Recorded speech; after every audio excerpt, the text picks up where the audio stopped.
Bismillahirrahmanirrahim. Assalamualaikum warahmatullahi wabarakatuh.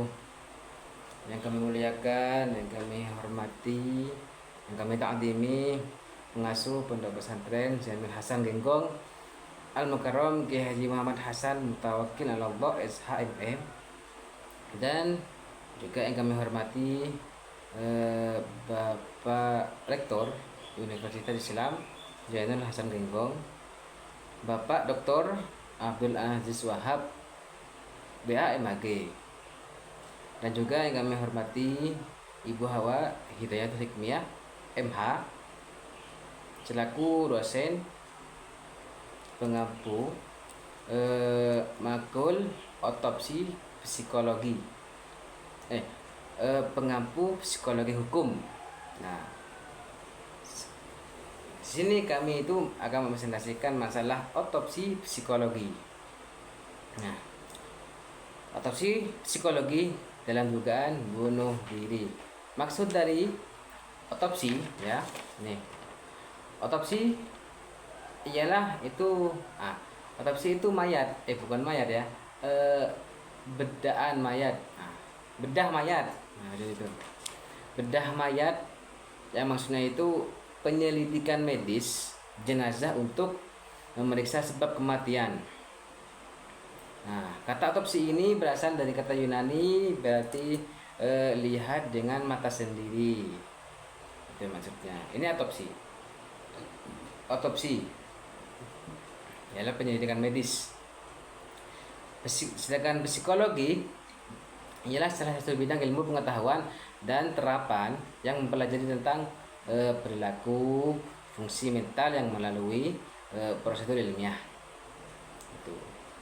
Sedangkan di keterangan di sini, otopsi psikologi adalah metode keilmuan, metode ilmiah yang dilakukan untuk memahami penyebab kematian yang diduga bunuh diri. Otopsi psikologi dilakukan oleh para ahli perilaku psikologi, psikiatri forensik dengan mengumpulkan data riwayat tentang korban yang diduga meninggal. Ya, tugas otopsi psikologi di sini ialah itu mencari atau melakukan atau mencari atau memahami penyebab kematian yang diduga bunuh diri. Apa sebabnya? Kenapa kok bunuh diri? Nah gitu. Kita harus bukan mencari kebenarannya mah gitu. Supaya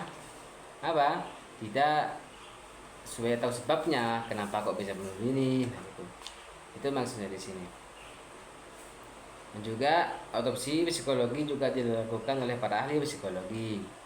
Para ahlinya untuk apa? Yang mengumpulkan data riwayat tentang korban yang diduga meninggal bunuh diri. Nah, korban yang diduga bunuh diri, itu riwayatnya kita cari mengapa, apa sebab masalahnya apa gitu. Dan prosedur otopsi psikologi dalam proses hukum otopsi psikologis masuk dalam proses penyelidikan. Nah, ini masuk dalam proses hukum. Apa tujuannya? Untuk mengetahui apakah telah terjadi suatu tindak pidana, adakah pelanggaran norma hukum. Nah, secara umumnya ya, hasil otopsi psikologis ini membantu untuk memahami mengapa seseorang melakukan bunuh diri. Itu kita mencari simbol masalahnya. Kenapa kok bisa bunuh diri? Terjadi kenapa gitu mas. Nah, mengapa? Nah, di sini juga diterangkan mengapa orang memutuskan bunuh diri. Mengapa orang itu bisa bunuh diri? Kok bisa memutuskan bunuh diri? Ada berbagai review penelitian. Di sini ada dua. Itu ada dua faktor penyebab utamanya, itu gangguan mood, bukan gangguan jiwa ya. Gangguan mood itu ketika kita itu gangguan mood dan juga gangguan terkait penyalahgunaan zat. Maksudnya gangguan mood dan gangguan penyalahgunaan zat ialah sindrom gangguan psikologis yang berdampak menurunnya kemampuan manusia untuk mencoba menyelesaikan persoalan yang dihadapinya secara solutif, namun akhirnya memutuskan menyerah dan memutuskan mengakhiri hidupnya. Jadi di sini itu kita itu ketika mempunyai masalah, sebesar apapun masalahnya, jadi jangan sampai kita itu harus apa? Harus apa namanya itu ya? Tiba-tiba mengambil keputusan, apalagi bunuh diri. Nah, itu kan kita itu harus berpikir terlebih dahulu. Jadi penyebab bunuh diri di sini terjadi apa namanya persoalan yang sangat besar dan akhirnya orang tersebut bunuh diri di sini. Itulah penyebabnya.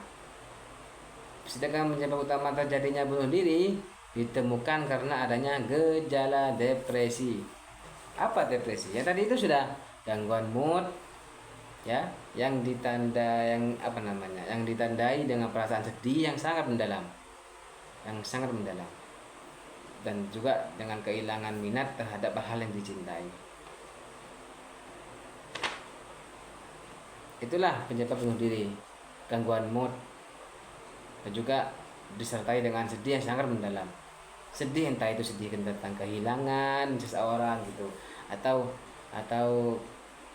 yang lain gitu ya. Penyebab bunuh diri. Tuh. Pesan dari orang yang bunuh diri dan depresinya. Salah satu informasi yang akan digali dalam otopsi psikologis adalah adakah pesan yang pernah disampaikan oleh korban kepada orang-orang terdekat yang mengindikasikan niat mengakhiri hidupnya. Hal ini disebut sebagai pesan bunuh diri. Pesan bunuh diri bisa dalam bentuk tulisan, kata-kata, ucapan, rekaman, serta simbolnya. Sebelum bunuh diri ini pasti ada pesan. Entah itu pesan apa namanya, pesan harus bagaimana itu kan terserah. Jadi pesan dari bunuh diri itu bagi seorang bunuh diri itu bisa berbagai tulisan ataupun kata-kata, ucapan, rekaman serta simbol lainnya gitu. Nah di sini juga ada pencegahan nih, pencegahan bunuh diri supaya kita tidak bunuh diri ya. Nih, oleh karena itu jika kita mengetahui bahwa adanya risiko bunuh diri pada seseorang, maka kita perlu melakukan pendampingan. Supaya apa? Kita itu tidak blong ya, pikiran kita itu tidak blank. Pencegahan dilakukan sejak munculnya gejala depresi sebelum upaya atau tindakan bunuh diri dilakukan. Maksudnya di sini sebelum depresi ini muncul, sifat depresi dari itu gangguan mood, perasaan sedih dan lain-lain muncul. Nah kita itu harus butuh seseorang untuk mendampingi kita, mendampingi apa, untuk support kita lah, intinya itu support kita supaya tidak melakukan hal yang aneh itu, support atau kita dukung dengan apa sebisa mungkin supaya tidak melakukan bunuh diri itu. Nah, sekian dari saya ya. Jadi pesan saya itu ketika kalian itu mempunyai masalah terbesar, paling besar sudah, mohon kita itu solusinya itu kita mencari teman curhat atau teman supaya bisa membangkitkan kita kembali gitu. Supaya tidak gini sudah gangguan mood, takutnya gitu kalian sedih ataupun sedih yang mendalam, akhirnya pikiran kita itu tidak berpikir ke depan, buntu. Nah, akhirnya terjadilah dugaan bunuh diri itu. Atau hendaknya kita itu ya mendekatkan diri kepada Allah ataupun kita beribadah ataupun yang lain, insya Allah kita tidak akan berpikir yang seperti itu. Jadi sekian dari saya. Apabila ada kesalahan kata atau perkataan, mohon maaf yang sebesar-besarnya. Akhiran, wassalamualaikum warahmatullahi wabarakatuh.